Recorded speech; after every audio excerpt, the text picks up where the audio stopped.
Hello friends, welcome to AB classes.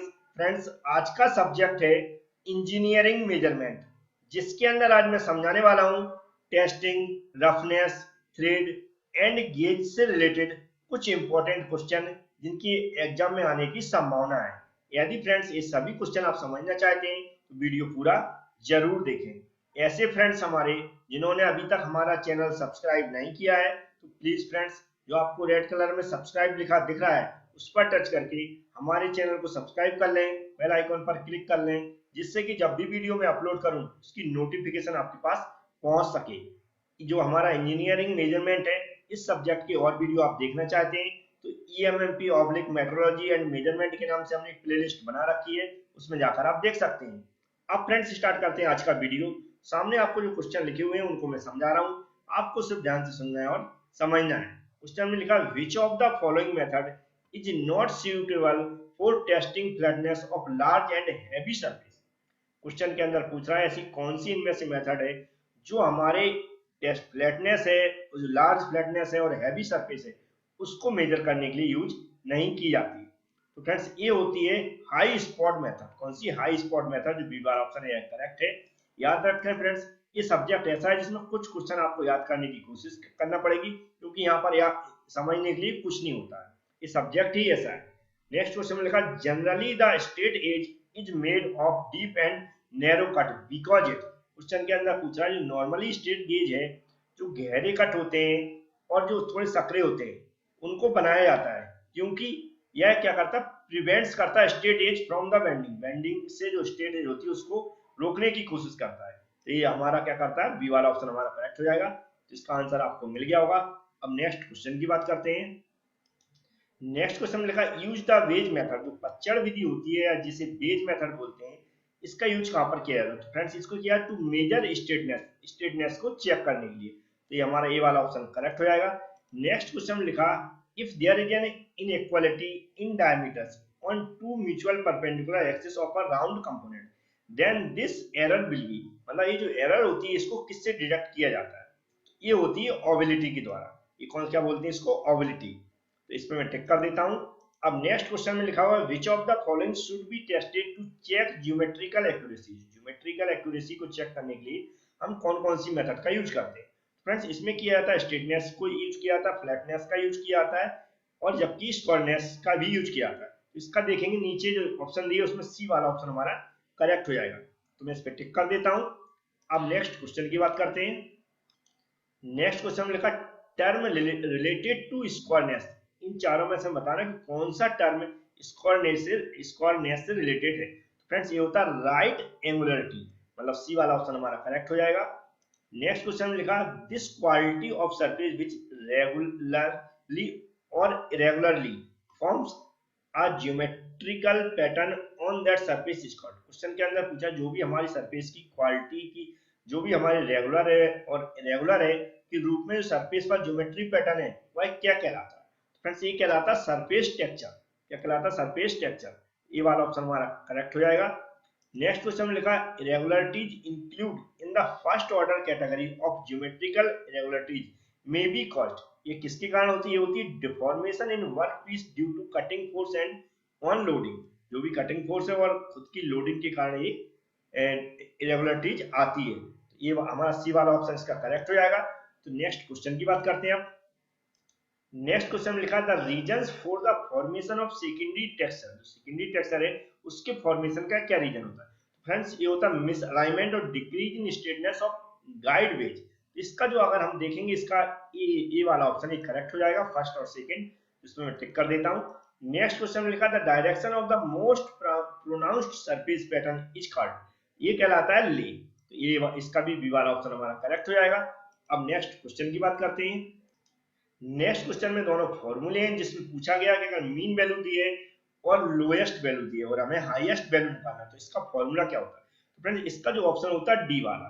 D वाला आप formula याद कर ले। ये मीन वैल्यू होती है पी से और बी से और जो लोएस्ट वैल्यू दी रहती है 5 इसके नीचे रहता है। इस फॉर्मूले से हम क्या कर सकते हैं, कोई वैल्यू भी निकाल सकते हैं और अगर क्वेश्चन आता है तो इस पर टिक कर सकते हैं। नेक्स्ट क्वेश्चन है इसमें CLA वैल्यू ज्ञात करने का फॉर्मूला हमें बताना है कौन सा होता है। तो अगर इसका आंसर देखेंगे या आप याद करना चाहते हो तो इसका होता है AYL into 1000 by v into 1 by h। तो बी वाला ऑप्शन हमारा करेक्ट हो जाएगा। तो दोनों फॉर्मूले से रिलेटेड अगर क्वेश्चन आते हैं तो आप इस पे टिक कर सकते हैं, इसका डी और इसका बी। अब नेक्स्ट क्वेश्चन की बात करते हैं।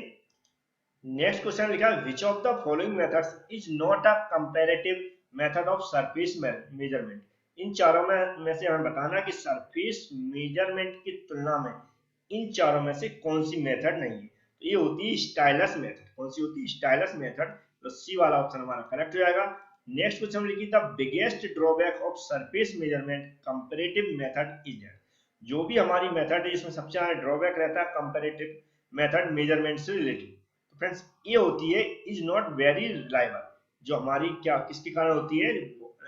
इज नॉट वेरी रिलायबल मतलब जो हमारी अधिक विश्वसनीयता अधिक जो विश्वास नहीं रहता उसके कारण रहता है। Next surface finish of which roughness value can be obtain from die casting. Die casting के अंदर पूछ रहा है कि किस रफनेस वैल्यू की सरफेस फिनिश प्राप्त की जा सकती है, कितने तक की जा सकती है। यहाँ पर डायमेंशन दिए तो ये की जा सकती है 0.8 से 3.2 माइक्रोमीटर तक, माइक्रोन तक। ठीक है, तो एसी वाला ऑप्शन हमारा करेक्ट हो जाएगा। अब नेक्स्ट क्वेश्चन की बात करते हैं। याद रखें ये क्या माइक्रोन की यूनिट है, ये माइक्रोन, इसको याद रख लें, नहीं तो वहां पर कुछ और लिखा हो तो आप कंफ्यूज हो जाए। तो जहां पर ये यूनिट लिखी है वहीं पर याद रखते हैं। इसलिए अब नेक्स्ट क्वेश्चन की बात करते हैं। नेक्स्ट क्वेश्चन में लिखा स्क्रू थ्रेड्स में, स्क्रू थ्रेड्स किस तरह का थ्रेड होता है? ये होता है टेम्परेरी फास्टनिंग। तो इसका सी वाला ऑप्शन हमारा करेक्ट हो जाएगा, टेम्परेरी फास्टनिंग। नेक्स्ट क्वेश्चन में लिखा lead to triple start threads. जो हमारी ट्रिपल स्टार्ट थ्रेड है इसकी लीड क्या होती है? ये होती है will be 3 times the pitch, मतलब सी वाला ऑप्शन इसका करेक्ट हो जाएगा, इससे 3 गुना। नेक्स्ट क्वेश्चन में लिखा है for external threads the radial distance between the major cylinder and the pitch cylinder is called. जो भी हमारी रेडियल डिस्टेंस है बिटवीन किसकी? मेजर सिलेंडर और पिच सिलेंडर के बीच में, यह क्या कहलाती है? तो ये होती है अडेंडम। क्या होती है? अडेंडम। इसका ये वाला ऑप्शन हमारा करेक्ट हो जाएगा। तो अब इन क्वेश्चन के बाद जो भी क्वेश्चन बचे हुए हैं उनकी भी बात कर लेते हैं। नेक्स्ट क्वेश्चन में लिखा है what is the pitch diameter equal to the error free threads. जो एरर फ्री थ्रेड्स है वह किसके बराबर होता है? जो उसका डायमीटर है। तो फ्रेंड्स ये होता है इफेक्टिव डायमीटर। क्या बोलते हैं इसको? इफेक्टिव डायमीटर के बराबर। तो बी वाला ऑप्शन हमारा करेक्ट हो जाएगा। नेक्स्ट क्वेश्चन में लिखा which statement is false for V threads. V threads के लिए कौन सा स्टेटमेंट इसमें से गलत है? ये होता है are most suitable for power transmission. ये वाला स्टेटमेंट हमारा गलत है। ये तीनों हमारे बी थ्रेड से रिलेटेड स्टेटमेंट है, तो आप इनको पढ़ सकते हैं क्योंकि इनसे रिलेटेड भी क्वेश्चन पूछा जा सकता है। नेक्स्ट क्वेश्चन लिखा था angle between the flank of which of the following threads. इनमें से हमें एंगल बताना है कि कौन सा एंगल करेक्ट है। तो बताना है फ्रेंड्स ये जो एंगल है इन चारों में से बताना है किसके लिए करेक्ट है। तो ये होता है ब्रिटिश एसोसिएशन थ्रेड्स। ये 21 नंबर का जो आंसर होगा वो बी वाला होगा, ब्रिटिश एसोसिएशन थ्रेड्स। तो बी वाला ऑप्शन हमारा करेक्ट हो जाएगा। ये कुछ इंपॉर्टेंट क्वेश्चन है फ्रेंड्स, याद रखें, एक दो बार रिपीट करके वीडियो को देखें। अब जो और क्वेश्चन है उनकी भी बात कर लेते हैं। नेक्स्ट क्वेश्चन में लिखा which of the following threads is used to tighten the lip on the face of the glass tube. Glass tube की जो बोतल होती है उसकी लिप को टाइट करने के लिए हम कौन सा इंस्ट्रूमेंट इसमें से यूज करते हैं? तो ये होती है नकल वैक्स, जो होती है इमिटेशन सीप। ठीक है, यहाँ इंग्लिश में कुछ और वर्ड भी हो सकता है तो उसको आप देख लें, ये हिंदी में नकल वैक्स बोलते हैं। नेक्स्ट क्वेश्चन में लिखा if the graph form between the length of the cumulative pitch error and the length of the rod is received as a straight line then there will be error in the threads. Question के अंदर पूछा जो cumulative pitch error है और thread की लंबाई के बीच में जो ग्राफ बनाया था उसमें जो स्ट्रेट लाइन के रूप में प्राप्त होती है उसके बीच में जो थ्रेड में एरर होती है उसको क्या बोलते हैं? तो फ्रेंड्स ये होती है प्रोग्रेसिव पिच एरर। कौन सी होती है? Progressive pitch error. मतलब ए वाला ऑप्शन हमारा करेक्ट हो जाएगा।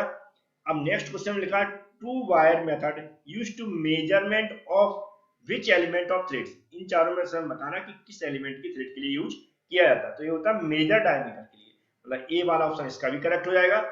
तो फ्रेंड्स ये जल्दी जल्दी मैं क्वेश्चन कोशिश कर रहा हूँ समझाने की या फिर बताने की, जिससे आपकी रिवीजन जल्दी से जल्दी हो सके और फास्ट कम समय में ज्यादा से ज्यादा क्वेश्चन कवर कर सके। अब नेक्स्ट क्वेश्चन है उनकी बात करते हैं। नेक्स्ट क्वेश्चन में लिखा use to test the diameter of a hole. Hole के डायमीटर, होल का डायमीटर उसको टेस्ट करने के लिए हम कौन सी मेथड यूज करते हैं? तो ये होती है प्लग गेज। कौन सी होती है? Plug gauge. तो सी वाला ऑप्शन हमारा करेक्ट हो जाएगा।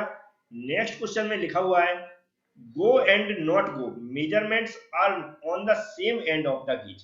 क्वेश्चन के अंदर पूछा जो गो एंड नॉट गो है, जो भी हम मेजर करते हैं वह एक ही सिरे पर होते हैं, तब क्या कहलाते हैं उसको, या क्या बोलते हैं? तो फ्रेंड्स ये बोलते हैं प्रोग्रेसिव गेज। क्या बोलते हैं? Progressive gauge. मतलब डी वाला ऑप्शन हमारा करेक्ट हो जाएगा। नेक्स्ट क्वेश्चन लगा use to test the position of any component from reference surface. जो भी हमारा रेफरेंस सरफेस है वहां से किसी भी कंपोनेंट के पोजीशन को मेजर करते हैं तो उसको क्या बोला जाता है? तो फ्रेंड्स इन चारों में से देखेंगे तो उसको बोलते हैं पोजीशन गेज। क्या बोलते हैं? Position gauge. मतलब इसका डी वाला ऑप्शन करेक्ट हो जाएगा। अब नेक्स्ट क्वेश्चन की बात करते हैं। नेक्स्ट क्वेश्चन में लिखा according to Taylor principle the go end of the plug gauge should be equal to. Go end है ऑफ द प्लग गेज का हुआ है किसके इक्वल रहता है? तो यहाँ पर जो ऑप्शन देखिए तीनों ए बी सी तीनों ही सही है, तो ये जो हमारा डी वाला ऑप्शन करेक्ट है। याद रखें फ्रेंड्स ये तीनों ऑप्शन को अच्छे से पढ़ लें क्योंकि इनके ऊपर भी क्वेश्चन पूछा जा सकता है। नेक्स्ट क्वेश्चन में लिखा a taper ring gauge can be use. Taper ring है वह कहाँ पर यूज होती है? फ्रेंड्स ये होती है ओनली फॉर टेपर स्पिंडल्स में। कौन सी? टेपर स्पिंडल के लिए। ये वाला ऑप्शन इसका करेक्ट हो जाएगा। नेक्स्ट क्वेश्चन में लिखा गेज ऑफ गो एज। ये क्या होता है? ये होता है not go should be longer than the tip. ये वाला ऑप्शन इसका करेक्ट हो जाएगा। इस पर भी मैं टिक कर देता हूं। अब फ्रेंड्स बचे हुए 2-3 क्वेश्चन है उनकी भी बात कर लेते हैं। नेक्स्ट क्वेश्चन में लिखा a wear allowance is given at the end of the gauge. Gauge के एंड में जो हम बियर अलाउंस देते हैं वो क्यों देते हैं? ये देते हैं दिस, यह जो होता है बार बार घिसने से, जो उपयोग होने से जो घिस जाता है, it is worn out by repeated use. C वाला ऑप्शन इसका करेक्ट हो जाएगा। इसमें मैं टिक कर देता हूं। नेक्स्ट क्वेश्चन में लिखा the material use in the construction of gauge should have the following property. जो भी हम मटेरियल यूज करते हैं इन चारों में से बताना कि कौन सी प्रॉपर्टीज का होता है। यह तीनों एबिलिटी और ability to prevent corrosion, prevent wear और मशीन क्वालिफिकेशन, मतलब तीनों ही रहती है। तो ऑल ऑफ द इज वाला, ऑल ऑफ द एबव वाला डी वाला ऑप्शन हमारा करेक्ट हो जाएगा। अब नेक्स्ट लास्ट क्वेश्चन है ये inspection gauge can be check. जो भी हम गेज का इंस्पेक्शन करते हैं वह चेक किया जा सकता है, किया जाता है कैसे, किस तरह है? तो ये जो होता है रेफरेंस गेज के थ्रू। किसके थ्रू? रेफरेंस गेज के थ्रू हम इसको चेक करते हैं, तो इसका बी वाला ऑप्शन करेक्ट हो जाएगा। तो फ्रेंड्स ये कुछ क्वेश्चन थे इंपॉर्टेंट, आप इनको एक दो बार रिपीट करके देख लें तो आपको याद हो जाएंगे। यदि वीडियो पसंद आता तो लाइक जरूर करें। Thank you friends.